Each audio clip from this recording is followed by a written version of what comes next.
This is Matt Marcil, blah, blah, blah. You're listening to RageRockRadio.com, blah, blah, blah.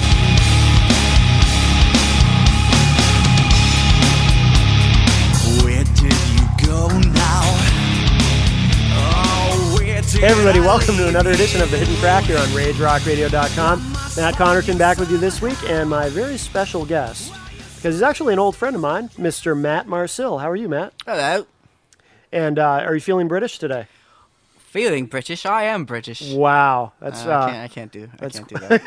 I was thinking I was going to hold the whole time. How long are we going to be here? Really? Well, it's a half-hour show. Hour? It's 2 6-minute segments. All right, I'll try it. Yeah, I mean, you can just kind of go in and out of it if you want. That's what I'm probably going to end up having to do. We can pretend you have some sort of multiple personality disorder if you'd like. Yes, pretend. Yes. Yes. We'll pretend. Because you are quite sane. So, Matt, thanks for coming in today. Thanks for having me. I'm always happy to be... Happy to be... happy to be. I'm happy. Oh, just happy to be. Mm-hmm. Oh, that's nice. Mm-hmm. So you do a variety of things. You're an interesting guy to talk to because, you're a musician. You also record musicians. Hold you on. work at a radio station. I wouldn't go that far. I wouldn't call me a musician.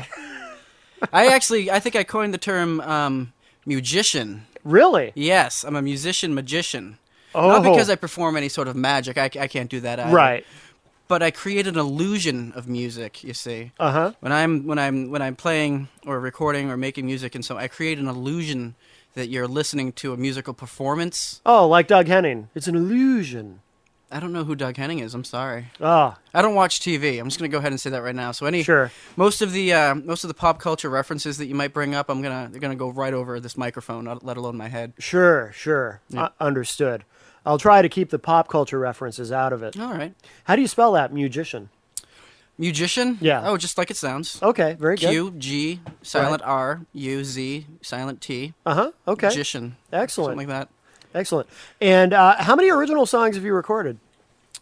Oh, I'd have to. The thing is I don't put them on. I've never put out an album. I just have a collection of recordings. Right. I've been lazy, and I've been planning on putting out an album for about 15 or 20 years now. Mm-hmm. Not quite that long. Wow, quite you're a long lazy. Time. Probably at least 9 years. Right. And I just never got around to it. I've always been working on other people's music and every time it's kind of weird. I'm the type of person when I listen to my music, I'm like, oh wow, I should really do something with this, and then 5 minutes later, I'm like, this stuff sucks, and I turn it off and I leave it in the closet for a few more months. But if I had to guess, I'd say that I have probably at least maybe 24 songs that I've recorded. Maybe probably more than 24, but probably about 24 originals, and then a lot of covers as well. Yeah. And it's, and by songs, I use that term very loosely. I have things that are 20 seconds long. Sure. Things like that, little things. And then I've done a lot of sound design, which you could call music, soundscapes and stuff for films and television and stuff like that, which I wouldn't call my own music. I'm kind of contracted to do it. Sure. And actually, you're in the process of wrapping up a film, aren't you?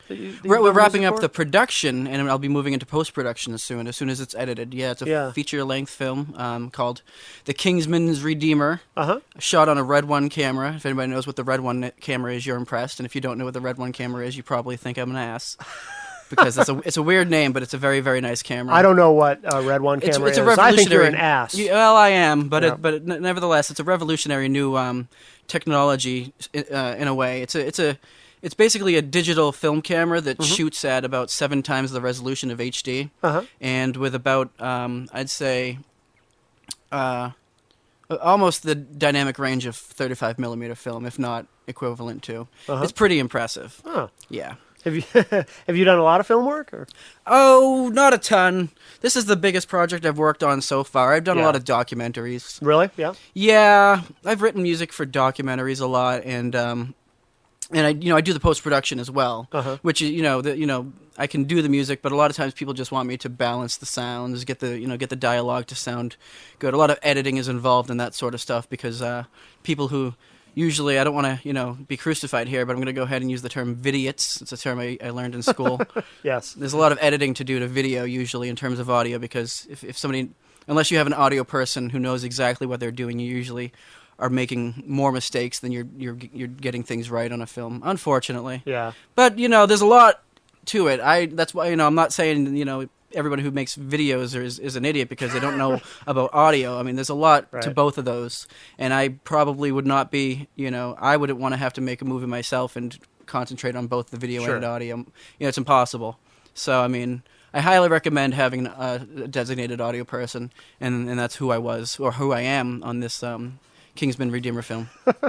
Now, do you find yourself playing music less as you take on more and more of these projects? Yeah, unfortunately. It comes and goes. I have a friend who I'm working with on an album, Kenny Weiland. You've met him. Yep. We're working on a new album. We're working on a third album right now, and it's coming out really good. And he's told me, because I'm always envious of him, he writes music like it's going out of style. He writes music, and often he just gets a collection of 12 songs or so and comes into the studio and just craps them out left and right. And he actually craps them out? He literally craps them out. That's why he's so impressive, is not only can his voice produce such wonderful sounds, his ass is really where most of the magic comes from, at least. But I'm really envious. I'm really envious of him because he's able to just make music, and I tell him, where do you get your energy from? This guy's got to be at least 50 or something. I don't know. Sure. He's getting up there. He'll admit it. Probably eats a lot of bran. Still writing all these good songs, and it makes me feel like a hack because these days I might do one song every 4 or 5 months of my own. Right. But then a lot of my creative energy, of course, as you say, is going into producing other people's music and other people's projects. Sure. And I got this one lady who's been buying music off of me. It's all mostly MIDI arrangements and stuff like that, but all styles of genre. She's been just making a collection for video production. Yeah. So I unfortunately, it kind of sucks up all my creative energy to do that. But lately, I've been getting back into picking up my acoustic and playing that, and that's always fun. I really enjoy it. Cool.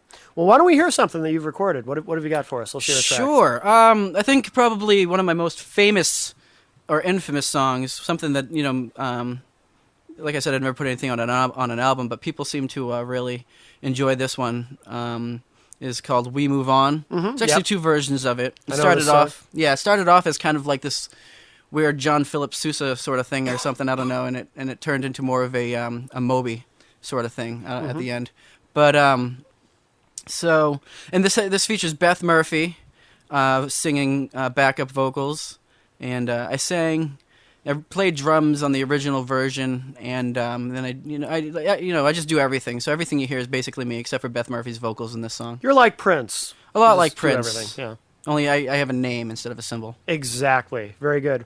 All right, well, let's hear it. This is We Move On from Matt Marcil here on The Hidden Track on RageRockRadio.com. RageRockRadio.com. The heaviest place on the internet.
Trying to find that special instrument with great service? Indie Music Store in Milford, New Hampshire has what you need. 603-673-2733. New and used instruments, sheet music and books, student rentals, trade-in and consignment. Owned and operated by Jeff Harrington, a custom drum maker who specializes in drum sales, repairs, and restoration. Indie Music Store, located at 307 Elm Street in Milford, New Hampshire. 603-673-2733. Or visit them on the web at indiemusicstore.biz. Indie Music Store, independent store for independent musicians. Looking to amp up an event or party? Call Loudkeeper Sound. In New Hampshire, 603-289-1409. Indoor-outdoor concerts, Festivals, public address speaking, conference meetings, outings and parties and more. 603-289-1409 Or on MySpace at myspace.com/loudkeeperaudio.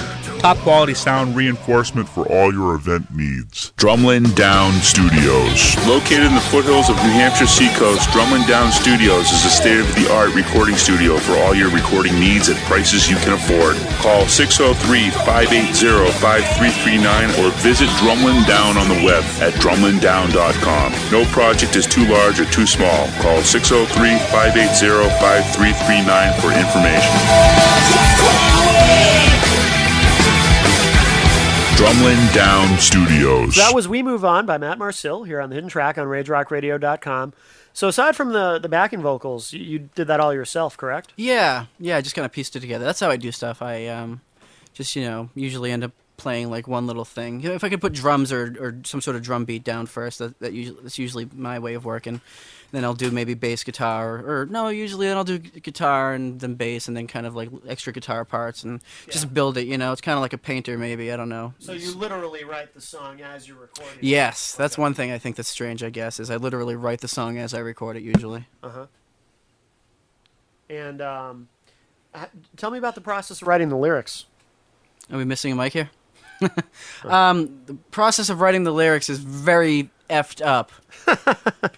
I usually I think I've always been more music oriented. So, there's a lot of songs where I don't know any of the words, but I still love the song. Yeah. And, or I don't know the words very well, or I make them up. And that's kind of what I do with my own music, is I just, like I said, I'll just start making music and I'll just make the backing music. And then I'll listen to it over and over and over again, sometimes over the course of like a week or two, until and I'll just hear in my head what I think, should be there. And sometimes it's gibberish at first, and I'll just kind of be like, okay, well, that gibberish kind of sounds like these words. and I'll just try to work it out until finally the lyrics come. And the strange thing is, I do that most of the time. There have been times where I've done it other ways, but probably more popular ways of just writing lyrics and then writing a song to it. But usually, yeah, and I'll just kind of rehash the lyrics over and over until they make sense a bit. Do you collaborate with anyone, or do you do it all? Well, all like on your own? sometimes some of my songs have certain people in it. I got a few friends that I like to play with once in a while. Like that one had Beth Murphy on it, and I did a cover of "Wish You Were Here," which I tried to do, as much like the original as possible. Sure. Even during the lead solo at the beginning, I was kind of sniffling on purpose. Oh, really? So it Yeah. sounded like the actual studio recording, just because I like to do that sort of stuff. To try to remake something. Yeah. And, they always say imitation is the best flattery. But, yeah, once in a while. But mostly it's all my own stuff. Mm-hmm. And it used to be that when I was making music, it would be at times where nobody would be awake. I'd just Sure. get up and I'd be like, oh, I think I'm going to write a song. And it'd be like 2 a.m. and I'll just take out like a keyboard and start making sounds and Yeah. put something together and, until I fall asleep. And then that's a song. You started at a really young age, right? Writing music? Yeah. Well, actually, the first song I ever wrote, I was probably... I'd say probably 6 or 7. Wow. Yeah, and I still Yeah. remember it. I'm not going to sing it here, though. It was a song I wrote about aliens and guns. You It was still pretty remember it, crazy. though? Oh, yeah. Yeah, that's cool. It rhymed and everything. And Really? It was probably, about a minute long or something. How old were you when you picked up a guitar for the first time? I think 11. Really? Yeah. Because I was going to say, you grew up in a musical household, right? Yeah, definitely. My dad, was actually an Elvis impersonator for a lot of my childhood, and then he also does country and oldies and stuff like that. And my mother is also kind of, she sings with him, and she's always, been singing along with the radio and stuff like that. So I grew up with her, being like, go outside and play. I'm going to be recording myself singing Dolly Parton all day. I'm like, okay. And yeah. Yeah, your everyone in my dad's family's impressive. over. I met your dad, but I didn't know. So he was actually an Elvis impersonator for a long He made time? himself a sequenced jumpsuit and went out there, da-dun-dun, da-dun-dun. Yeah. No kidding. He did the whole thing. And there's a lot of, he's done some recordings as Elvis that, even though he's my dad and I know his voice, I could, you might be able to play me both, and I'm not sure I could tell you No kidding. tell you the two apart. Yeah, That's pretty cool. yeah, he's good at that. And Johnny Cash too. He can do a real good Johnny Cash. Yeah. I think that's where I get my voice. I don't think I have the greatest voice, but I have a very versatile. I can do. I think I do a good David Bowie here and there, and different. None of my songs usually sound the same in terms of my vocal. I think the vocals always sound pretty different, which the styles also do too. I have things from almost like rap songs to folk songs to industrial songs, which I think would be a cool one to play next. But and then crazy little love songs. And when I do live, I like to do live shows, as you know. Yeah. And when I do that, it's usually just covers acoustic. But I'm more of a studio musician when it comes to anything but acoustic, just covers. Tell us about the covers that you do, because I know you mentioned Bowie, and I've heard you do Young American, which is very it's cool. fun. and what else do you do for covers? I don't know, just a crazy mix. A lot of Radiohead, I guess. Yeah. Yeah, I really like Radiohead. I used to do more Nirvana. I haven't really done that in a while. Beck.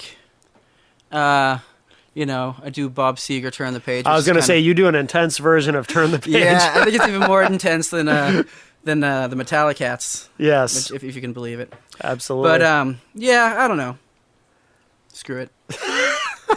Stop the mic. This is crap. This is just crap. Well, we're not quite done. So, and you also have a background in radio. Yeah. I've done a lot of radio, and everything from hosting a show to I hosted a show you were on, which was cool.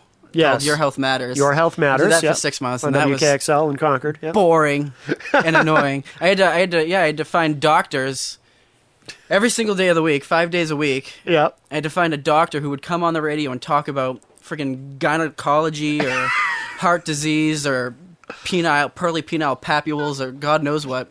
Penile papules. Yeah. I hope I never get that. That sounds Pearly. Pearly at that. Oh, pearly. Yeah. Oh, that so sounds that was a pain in horrible. the ass. So it was fun to have you on and talk. Sounds about, like a pain in the penis. yeah, and there's a lot of lesbian hippies too. Sure. I call it lesbian hippies, people that come on and they're like, oh yes, I do, ancient healing. And I'm like, okay, well, that's not really, and I'd get in trouble because the manager, the owner of the station would be like, this isn't really established medicine. We want to get more doctor people in here. Oh. It's like, yeah, on a normal person gets to see a doctor for about 5 minutes a year, and Right. you want me to see a doctor for an hour a day. Right. It's hard to do, But, Yeah. So that didn't last long. I did news for a while. Did And you get in trouble for having me on?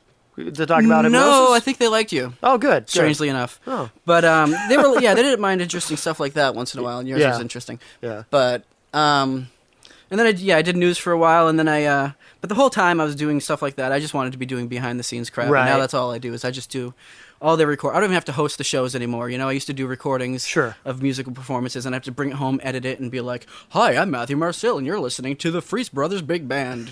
And now I don't have to do that. I just go record the musicians, and I FTP it over to the station, and they pay me the same as I used to get for hosting it, so that's good. Oh, nice. Yeah.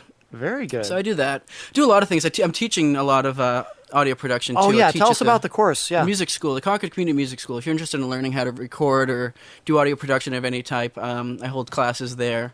Every time, there's a waiting list for a while, and then once that fills up, we just go ahead and do 3 or 4 students at a time. And I do one-on-one classes, which I think is more fun. I don't mind doing, 5 students, but usually they're all at different levels, especially if it's just kind of an ad hoc thing like this. It's not like they're going to school. They're just doing, courses and, classes every week or two. And so if I can do a one-on-one, I get to really focus on that particular student's needs and what they, their strengths and weaknesses. Right. And that's always fun. And I can help them put together, their studio. I did a summer camp for this one kid recently. And I get paid more, Yeah. usually. More per person, but which is fun. But there was this one student who I had for 2 weeks straight. We did 2 hours a day for 2 weeks, and it was really great because I was able to help him figure out how to get his studio set up, which is kind of not working out well at first, and that worked out real well. And I taught him everything that he needed to know, so that worked out. Yeah. But teaching's fun. I try not to do it too much because I don't want to become one of those, those that can't teach sort of people. I don't want to be seen as that. So I teach, when I can, and I like to stay busy. So, like normally what I'd end up doing is, in the morning I might do like a ADR or some sort of post-production or voiceover work or something like that for a film or something like that. In the afternoon I might go have a class for 2 hours or something, and then in the evening I'll go out and record a jazz band. Yeah. And, maybe the next day I'll have a studio session of some jazz music. I do a lot of jazz these days. Do you? Yeah. Yeah. Which is good because it used to be a lot of rap. Yeah, I was going to say, I know you've done a lot of hip-hop recording. Yeah, which isn't my favorite. I enjoy it because I think there's merit to most styles of music, and usually I can kind of, get my own creative touch in on things, and, most people are pretty open to different ideas, so I feel like I'm saving the community when I talk someone into, going from, yo, bitch, gonna shoot you up dead, bitch, into maybe, doing something a little bit more tasteful. Yeah. If I can. Yeah. But that doesn't always happen. You can't always save the community. You can't always, no. There goes the neighborhood. Well, let's mention your website. Okay. Or you can mention it. Smartass. We said let's. Okay, yeah, tweaksound.com. You can learn a lot. It's actually new. Check it out. It's if you've seen the old website, it was crap. Finally, I got around to designing a really nice, what I consider a nice website, and I did all the graphic design, and then I had Kenny Weiland, the jazz musician. We're working on an album right now. He does web music design as well. So I kind of just gave him all the pictures and the elements and a screenshot of exactly what I want it to look like and a description of exactly what I want it to do. And he put it to HTTP or HTTP or HTML. Wow. That's why I don't Something do that with crap. H's and consonants. Yeah. Yes. He put it to code, as it were. Yes. And so yeah, check that out. It's all new. There's a few pages that aren't up. Actually, today I was working on the news page, which should be up soon, and another one of the pages. But there's a lot of pictures, and you can check out the Concord Music School studio, which is a really nice studio. We've got 2 Steinway pianos and a lot of really nice gear, and I've been doing a lot of really good recordings there lately, which I'll be putting up. All my demos are old. My demos page will be up soon. I'm working on that today. Yeah. But there's pictures of my surround studio and the music school studio and a gear list, which is an extensive updated list of everything that I have between the 2 studios. Cool. So it's tweaksound.com? Yeah, TweekSound.com. Yeah, cool. Tweak, not TEA. Yeah, Right, I don't right. know why. I just decided I didn't want it to be EA. Yeah. Plus, I think there's a guy named Tweak who also does studio stuff. Oh, strangely really? enough. But I think I'd say I might have had the name longer. Yeah. I'd venture to say. I'd like to ask him how long he's had the nickname, but I had the nickname for quite a long time, probably at least 11 or 12 years. Yeah, you're the original Tweak. I'm the original Tweak. Absolutely. Will the real Tweak please stand up? Please stand up. So I guess we should just go ahead and play a song if you think, or are we out of time? Yeah. Is What do that you it? want to play? Well, I think since this is Rage Rock Radio, I'm not going to play my my lovely love song that I wrote for my ex-girlfriend who left me for some 40-year-old guy in Texas or something. I don't know. But instead, I'm going to play kind of a rock song. Yeah, that was a while ago, though.